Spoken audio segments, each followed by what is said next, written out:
சரி எப்படி ஸ்டார்ட் பண்றது? ஹாய் ஃப்ரெண்ட்ஸ், எப்படி ஸ்டார்ட் பண்ணு? ஹாய், இது என்னோட ஃபர்ஸ்ட் vlog. ஸோ இன்னைக்கு வந்து நான் உங்களுக்கு என்ன காமிக்க போறேன்னா, வீட்டில் சும்மா சிக்கன் செய்யலாம் அப்படின்ட்டு, சிக்கன் அண்ட் சப்பாத்தி. சரி அது எப்படி செய்யலாம் அப்படின்னு வந்து எல்லாருக்கும் காமிக்கிறேன். இன்னும் அவ்வளோ பெரிய ஆகாவோ ரெசிபி இல்லை, பெரிய டிஷ்ஷர். அதுதான் சொல்ல வரேன். ஆகாவோ ரெசிபி இல்லை. சரி சும்மா வீட்டில் என்ன செய்கிறோம், நம்ம எப்படி செய்கிறோம், ஒரு ஒரு வீட்டில் ஒரு மாதிரி இருக்கும்ல, எப்படி செய்கிறோன்னு எடுத்து காமிக்கலாம் எல்லாருக்கும். ஸோ ஃபர்ஸ்ட் வந்து இது வைட்ல வைக்கலாமா? வைக்கலாமே, ஆனா நீ ரொம்ப வைடா தெரியுது. ஒரு வைடங்கள் எடுக்கவா? நீ ஒரு ஆங்கிலும் எடுக்க வேணாம், செய்கிறது எடு. ஒரு 2-3 டேபிள் ஸ்பூன் கிட்ட ஆயில் ஊற்றிட்டேன். இப்போ இதில் வந்து பொடியாக வெங்காயம் தக்காளி கட் பண்ணி வச்சுருங்க. அதை போடுறதுக்கு முன்னால் பட்டை லவங்கம் போடணும். எங்க இருக்கு இந்தா இருக்கு. இப்போ வந்து சிக்கனுக்கு மசாலாக்கு ஏற்ற மாதிரி ஒரு லவங்கம், ஒரு 2 ஏலக்காய்,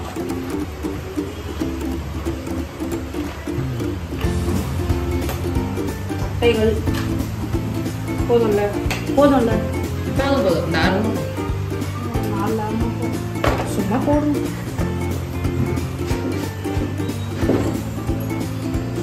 அடுத்து என்ன போட போறீங்க? இப்போ வந்து இந்த கட் பண்ணி வச்சுக்கோங்க.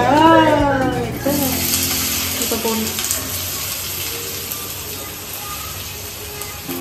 கொஞ்சம் இரும்பு கடாய் தான், அதனால வந்து ஹீட் நல்லா பரவும். கொஞ்சம் ஹையில் வச்சே வெங்காயம் குக் ஆகிற வரைக்கும் நல்லா வதக்கலாம்.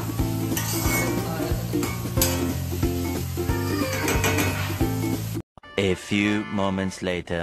நல்லா வதங்கிச்சு. ஒரு 2 ஸ்பூன் இஞ்சி பூண்டு பேஸ்ட் போட்டுக்கலாம். அம்மா, இந்த சிக்கன்ல இஞ்சி பூண்டு பேஸ்ட் போட்டு மேரினேட் பண்ணியா? சரி, ஒரு 2.5 ஸ்பூன் போட்டுக்கலாம். ஓகே.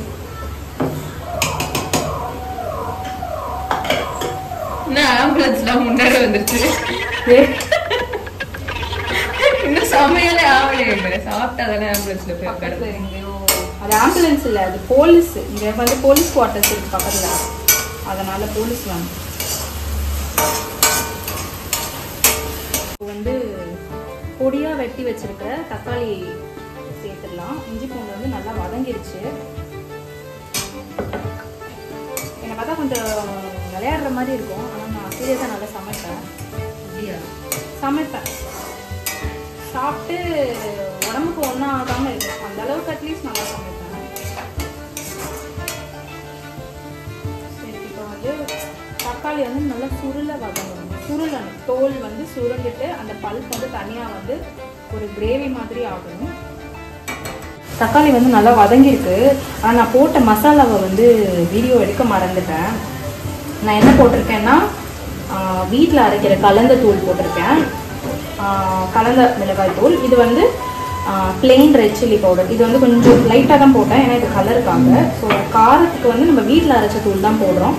வேணும்னா நீங்கள் வந்து பச்சை மிளகா கூட போட்டுக்கலாம்.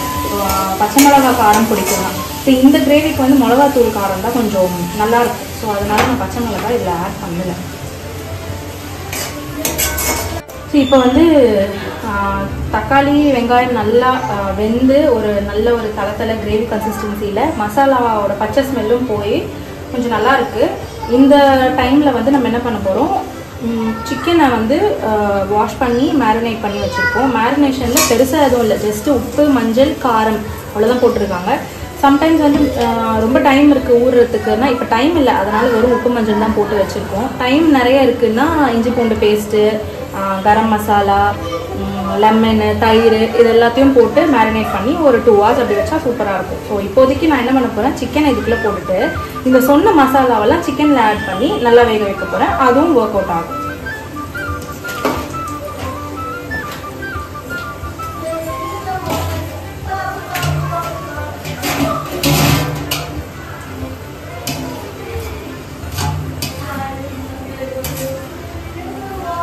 ஓகே,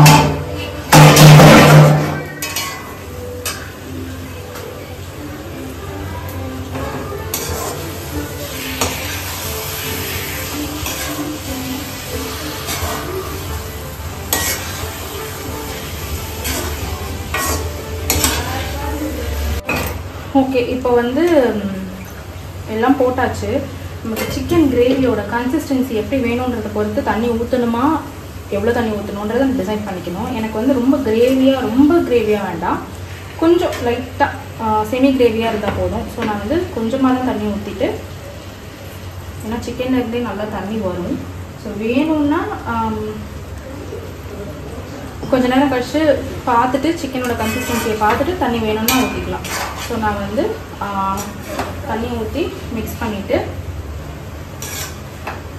உப்பு காரம் பார்த்துட்டு வேணும்னா போட்டுட்டு ஒரு 15 மினிட்ஸ் க்ளோஸ் பண்ணி வைக்க போகிறேன் மீடியம் ஃப்ளேமில்.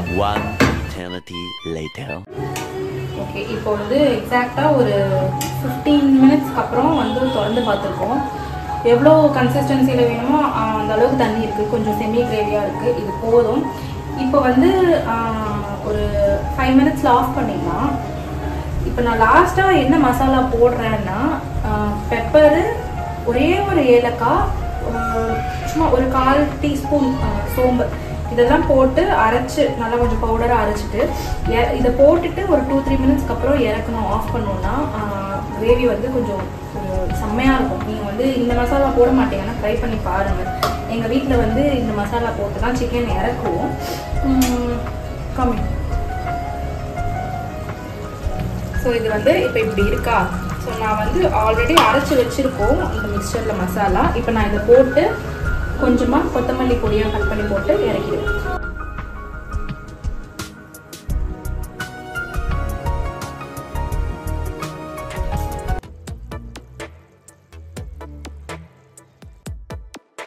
ஸோ இதோட இந்த சிக்கன் கிரேவி vlog முடிஞ்சிருச்சு.